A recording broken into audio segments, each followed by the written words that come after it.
हर हर महादेव, जय मल्हार. आता आपलं उज्जैनचं भस्मारतीचं झालेलं आहे आज पहाटे. तिथून आपण काळभैरवला पण गेलो होतो आणि काळभैरव झाल्यावरती हॉटेल चेकआउट करून आपण बगलामुखीला आलो. बगलामुखीला देवीचं स्थान आहे. बऱ्याचशा लोकांना माहिती नाहीये. तिथलं 2.5 तास उज्जैनच्या मंदिरापासून 2.5 तासाचं डिस्टन्स आहे आणि रोड पण चांगला आहे, खूप आत पण नाहीये. मंदिर अत्यंत सुंदर आहे.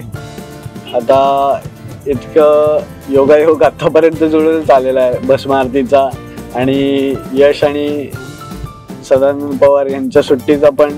तर मग आम्ही विचार केला की 144 वर्षातून येणारा महाकुंभ जो पूर्णकुंभ म्हणून ओळखला जातो, अशा कुंभाच्या इतक्या जवळ येऊन पण आपण जर का परत गेलो न ट्राय करता तर आम्हाला ते मनालाच रुचलेलं असतं. म्हणून आमच्या तिघांचं पण एकमत झालं की आपण प्रयत्न तर करून बघू, सुट्टी एक्सटेंड होते का आणि हे सगळं.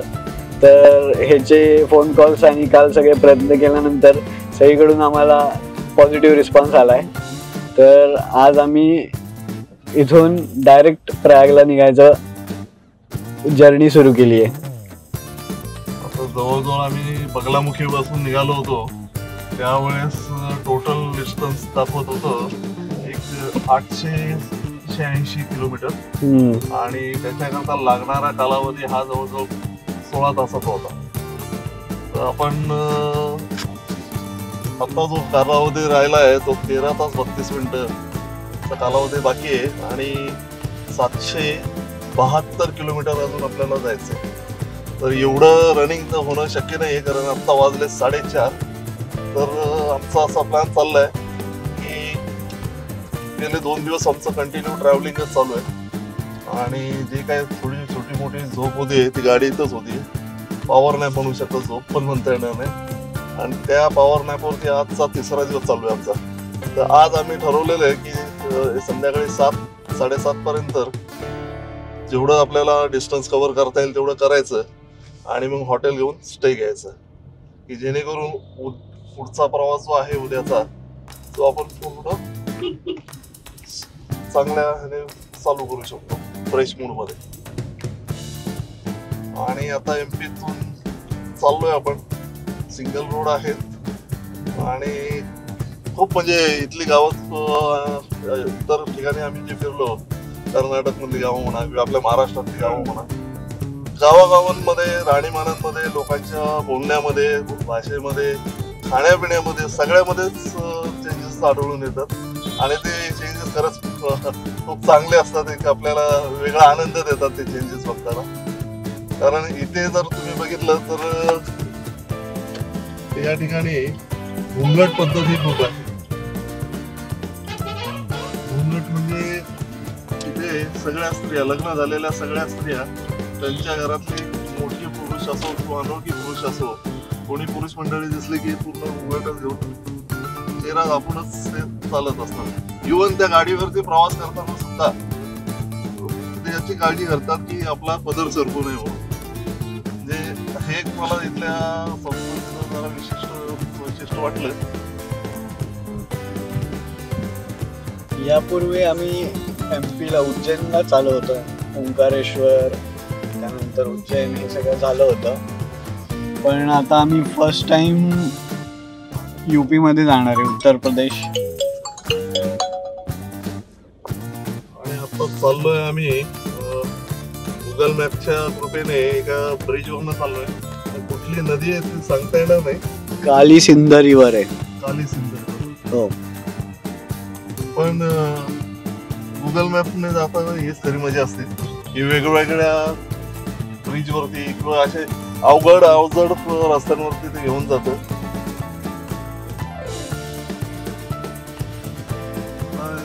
एवढा अरुंद पूल असल्यामुळे ट्रॅफिक जाम होणारच. आणि याच्यावरती असे मोठे बॅरिकेड्स पण नाहीये, कमी हाईटचं बॅरिकेडिंग आहे. म्हणजे जजमेंट चुकला की मेन ट्रॅफिक जामचं रिझन आम्हाला समजला.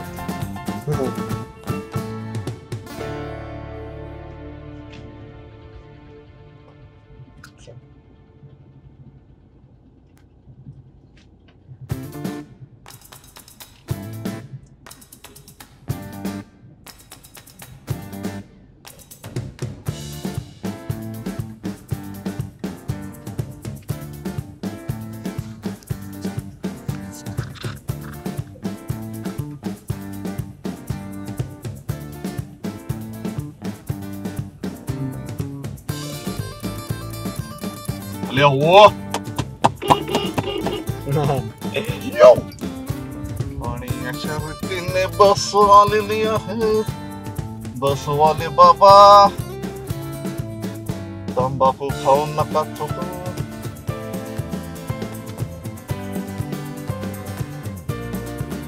आता या मशीनच्या स्पीडने कधी पोहोचायचो आपण?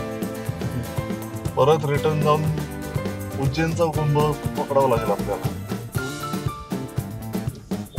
तर आता आम्ही जे कुंभमेळ्याला चाललोय हा कुंभ तर 12 वर्षांनी येतोय सगळ्यांना माहितीये, पण हा 13वा म्हणजे 144वा कुंभ आहे. 144 वर्षानंतर येणारा पूर्ण कुंभ म्हणतात किंवा महाकुंभ म्हणतात. आणि त्याच्यानंतर 2028 ला जो पुढचा कुंभ आहे तो सिंहस्थ कुंभ आहे आणि तो उज्जैन येथे होणार आहे. आणि त्या कुंभाचंही आम्हाला आमंत्रण मिळालेलं आहे ऍडव्हान्स मध्ये. सिंहस्थ कुंभ असतो तो 2028 ला आहे आता उज्जैन मध्ये. आमचे तिसरे मेंबर डे नाईट आमच्यावरती जागून कंपनी देऊन आता पार्श्वभूमीवर करून ते झोपलेले आहेत. ते दमलेले आहेत. नुसतं बसणे किंवा जागणे डोळ्यांवरती लाईटमुळे म्हणा किंवा ट्रॅफिकमुळे म्हणा किंवा काही या आल्या परत मावशी एमपीच्या मावशी.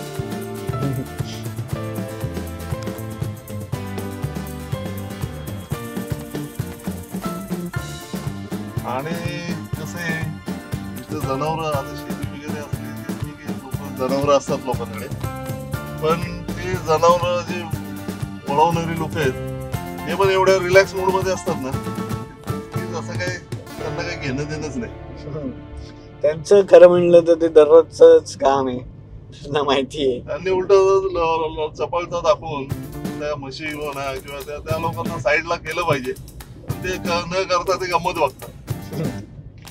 आणि कसे आपण दुसऱ्या राज्यातून तिसऱ्या राज्यात येतो त्यावेळेस थोडंफार आपण पण विचार करतो की त्याला आपण पाहुणे आहेत, कशाला कोणाला या छोट्या छोट्या गोष्टीवर वादविवाद करायचा. त्यापेक्षा एक 2-4 सेकंद थांबला तर काय फरक पडतो तसं म्हणून द्यायचं सोडून. आणि मजा यायची सिच्युएशन. सारंगपूर मध्ये आम्ही आता सारंगपूर मध्ये आहे. आणि उज्जैन पासून म्हणजे एमपी मध्ये अनुभवलेली गोष्ट म्हणजे इथं हॉर्न जो प्रकार आहे ना तो अतिशय चांगला पद्धतीने यूज केला जातो. आपण गाडीचा हॉर्न वाजवताना 4 वेळा विचार करतो की समोरचा बाचकेल किंवा गडबडेल, पण इथं तसं नाहीये. तुम्ही फार कानाजवळ तोपर्यंत येऊन हॉर्न वाजवत नाही तोपर्यंत समोरचा काही मुवमेंट करत नाही. त्यामुळे एमपी उज्जैन या ठिकाणी जर गाडी चालवायची असेल किंवा तुम्ही गाडीमध्ये असाल तर तुम्ही इथे ऑब्झर्व कराल की हॉर्न हा एक वेळ गाडीमध्ये डिझेल नसेल तरी चालेल पण गाडीचा हॉर्न खटखटीत पाहिजे. ठीक आहे, आता पुढचा अपडेट आम्ही आता एक तासाभराने ब्रेक घेतोच आम्ही शॉर्ट. तर संध्याकाळी थोडा वेळ ब्रेक घेऊन मग पुढचा अपडेट जसं आम्हाला वाटेल की या ठिकाणाहून काही नवीन अपडेट येतात तेव्हा आपण परत रेकॉर्ड करून आपण त्यामध्ये 2 गोष्टी सांगायच्या राहिल्या. म्हणजे तुम्ही पहिलं बघितलं असेल आम्ही इंदोरमध्ये जेवणाचा शॉर्ट तुम्ही बघितला असेल, पण ह्या ट्रिप मधलं वैशिष्ट्य म्हणजे आतापर्यंत आम्ही जिथे जिथे जेवलो तिथे तिथे आम्हाला क्वालिटी जेवण मिळालं. जेवण अप्रतिम होतं. म्हणजे खरंच आम्हाला ती टेस्ट कुठली अशी युनिकच वाटत होती. दोन्ही वेळेसचं जेवण आणि काल संध्याकाळी तर आमचं जेवण अवस्थीजींकडे होतं. यशचे फ्रेंड आहेत ते आमचे आता चांगले फॅमिली फ्रेंड झाले. जवळजवळ आमचा आता सेकंड टाइम त्यांच्या घरी जाणं झालं. मागच्या वेळेस थोडा वेळेचा प्रॉब्लेम होता, त्यामुळे आम्ही त्यावेळेस पण त्यांनी आग्रह केला होता जेवायचा. त्यावेळेस आम्ही नाश्त्यावरतीच म्हटलं जाऊया. यावेळेस जसं त्यांना सांगितलं होतं की आम्ही येणार आहे, त्याच वेळेसपासून त्यांनी संध्याकाळची वेळ आमच्यासाठी ठेवा म्हणून सांगितलं होतं. मग आपण वेळ काढून त्यांच्या घरी गेलो होतो आणि बाकीच्या पण बऱ्याचशा चर्चा त्यांनी आम्हाला बरीचशी माहिती दिली उज्जैनची आणि कुंभमेळ्याबद्दल पण बरेचसं सांगितलं. आणि सगळ्यात महत्वाची मोठी मदत म्हणजे आम्हाला काय झाली तर तुम्ही बघितलं असेल की आम्ही रस्त्यावरती इंदोरच्या अलीकडे एक मिरचीचा स्टॉल लागला होता. त्या मिरचीचा स्टॉलला थांबलो आणि तिकडची मालविया मिरची म्हणून खूप प्रसिद्ध आहे. ती अतिशय तिखट असते आणि मी स्पायसी लवर आहे, त्यामुळे मला तिखट लागतं. तर घरी मी फोन केला, म्हटलं असं असं आहे, आणू का? घरचे म्हणले आण. 5 किलो मी मिरच्या घेतलेल्या, यशने 2 किलो मिरच्या घेतलेल्या आणि तिथे तुरडाळ मिळाली जी पॉलिश नॉन पॉलिश वाली आणि खूप वापरते तुरडाळ मिळाली. ती तुरडाळ आम्हाला मिळाली 190 रुपये किलो. थोडी महाग आहे आपल्या महाराष्ट्रापेक्षा, 5,000 रुपयाचा फरक असेल, पण मिरच्या खूप स्वस्त मिळाल्या. मिरच्या आम्हाला जवळजवळ 160 रुपये किलोनी मिळाल्या आणि ते सगळं बोचकं बांधलं होतं, डिक्की पूर्ण फुल होती. तर मागच्या सीटवरती आम्ही ते मध्ये ठेवलं होतं. नंतर ज्या वेळेस आमचं प्रयागराजचं प्लॅन ठरलं त्यावेळेस आम्हाला मेन टेन्शन हे झालेलं की माणूस मागे झोपणार कसा, आणि ते तिखटाचं जे आहे चिकन हवेमध्ये उडत राहणार, डोळ्याला झोपणार, नाकाला झोपणार, प्लस गाडी चालवतानाही त्रास होणार. पण अशा वेळेस ही जी गोष्ट आम्ही त्या अवस्थेला सांगितली की असं असं आहे, ते स्वतःहून आम्हाला म्हटले तुम्ही ते सगळे सामान घेऊन आमच्याकडे आणून ठेवा, आम्ही तुम्हाला ते पार्सल करून पाठवतो. म्हणजे म्हणतात ना की एखादी गोष्ट तुमची जुळून येणार असेल तर काही प्रॉब्लेम येत असतील तर त्या प्रॉब्लेमला सोल्युशन पण तोच देतो. यावेळेस सांगायचं म्हणजे सगळंच योगायोगाने, म्हणजे अगदी भस्मारतीच्या पासून निघण्याच्या पूर्ण डेट्स पासून सगळंच योगायोगाने. आणि ही जर्नी पण आमची जे प्रयागचे पण ठरलेलं नव्हतं. जेव्हा आम्ही मिरच्या घेत होतो आमचं असं होतं की इथून बगलामुखीवरून ओंकारेश्वरला जाऊन तिथून परत घरचा प्रवास सुरू करायचा. आणि आम्ही म्हटलं की ठीक आहे, काय एवढं प्रॉब्लेम येणार नाही. पण आता प्रयागला जायचं म्हटल्यावरती ते खूपच आपल्याकडे हे असणार. त्यामुळे मग त्यांनी जी हेल्प केली आम्हाला त्यांनी बराच फायदा झाला. आणि इथलं तुम्ही जर का हॉटेल पण त्यांनी आम्हाला रिकमेंड केलं होतं उज्जैन मधलं, तथास्तु हॉटेल म्हणून आहे, पाहिजे तर आम्ही लिंक टाकू. नवीन हॉटेल आहे, खूप चांगलं आहे, म्हणजे सगळंच अकोमोडेशन पण. आणि उज्जैन जर का तुम्ही येणार असाल, ट्रेननी येणार असाल तर मग खूप जवळ येते तुमच्यासाठी, खूप म्हणजे खूपच. उज्जैनच्या रेल्वे स्टेशनच्या फ्रंट गेट मधून समोरच 1-2 मिनिटाचं वॉकिंग डिस्टन्स वरती आहे. आणि बऱ्याच वेळेसपासून आमची मजा घेत आहेत, आम्ही त्यांची मजा घेतो, ते आमच्याकडे बघून हसत, ते काही कळत नाहीये. पण आम्ही रेकॉर्ड करतोय आणि हे बोलतोय हे बघतायत ते खूप वेळेस, त्यांच्यात कमेंट पासिंग पण चालू आहे. हीच मजा असते. म्हणजे ही बावळे लोक काय म्हणत असतील आमच्याबद्दल, असं काहीतरी त्यांचा विचार झाला असेल. बरं, भस्मारतीचा आता तुम्हाला अजून एक किस्सा म्हणजे काय झालं की भस्मारतीचा जे कन्फर्मेशन असतं, तो कन्फर्मेशन SMS आम्हाला म्हणजे 5 पर्यंत टाइम असतो की जिथे तुम्हाला पे करावे लागतात. तर 5च्या पर्यंत येईल की नाही ती धाकधूक सतत चालू होती. आणि 5 वाजता ज्यावेळेस आम्हाला ते SMS आलं तसं आम्ही सगळे खुश झालो. आणि स्वप्नीलने पर हेड 200 रुपये जे गव्हर्नमेंटचं जे पेमेंट आहे ते त्याने पेमेंट केलं. आणि पेमेंट केल्यानंतर ज्यावेळेस ती फाईल ओपन केली आणि त्यावेळेस लक्षात आलं, म्हणजे आम्ही टोटल 8 जणांचं दिलं होतं.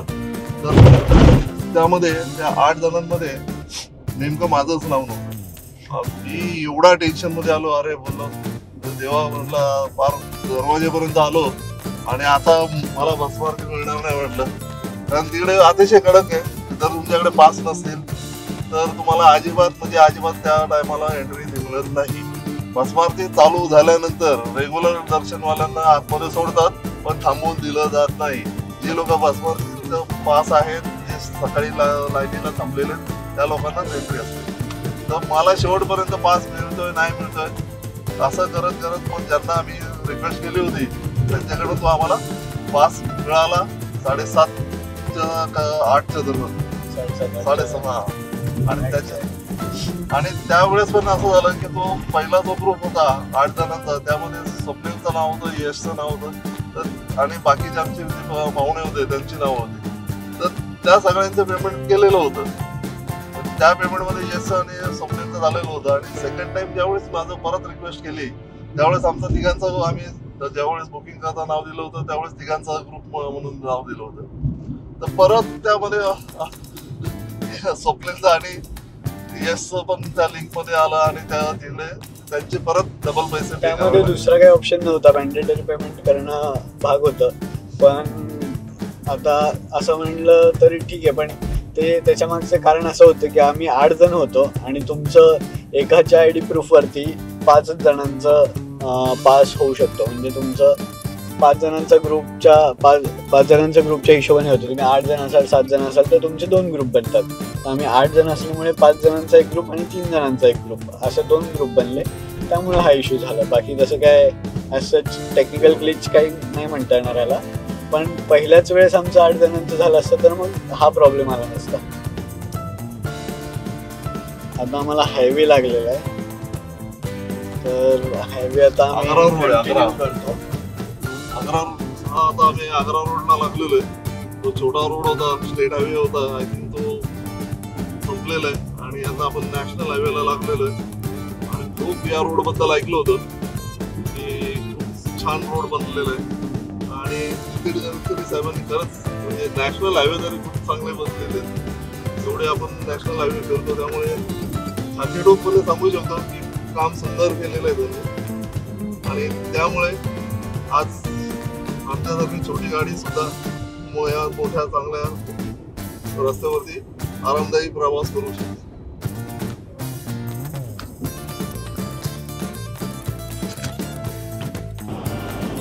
आता आपण रोटाई म्हणून एक गाव आहे तिथे थांबलेलो आहे. हायवेला लगतच एक धाबा दिसला, चव्हाण पंचवटी व्हेज धाबा आहे. तर तिथे आम्ही जेवण करायचं ठरवलं आणि तिथे जेवलो आम्ही. सध्या जेवल्यानंतर तिथे एवढी प्रचंड थंडी आहे की हात धुतल्यानंतर हात सुन्न पडलेले आहेत आणि तुम्ही बघू शकता की आमच्या तोंडातून बोलताना सुद्धा वाफा निघत आहेत.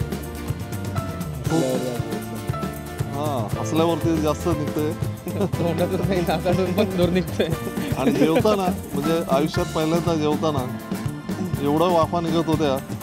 जेवण गरम लागत नव्हतं पण वाफा एवढ्या निघत होत्या की समजतच नव्हतं जेवणातलं वाफा निघतायत की तोंडातून वाफा निघतायत. खूप थंडी आहे. भारी थंडी म्हणजे असं खूप वर्षांपूर्वी पुण्यात जशी थंडी असेल त्याच्यानंतर अशी थंडी पहिल्यांदाच एक्सपिरियन्स करतो आम्ही परत. पण पूर्ण वेदर चेंज आहे.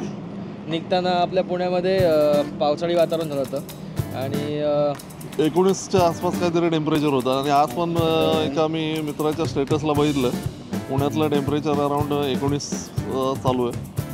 हळूहळू पुन्हा गरम होत चाललंय आणि इथे करंट टेम्परेचर चेक करतो गुगलवरती एक्झॅक्ट टेम्परेचर इथे किती दाखवते. कुठलं जंक्शन आहे?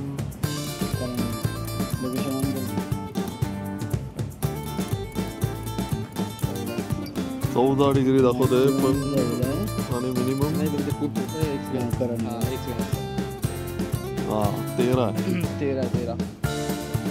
नाही आहे. खूप जास्त ते 13 नाही आहे. गुगलवर मी भरोसा नाही ठेवू शकत. आय स्वेअर खूप खूप खूप जास्त वाटतंय.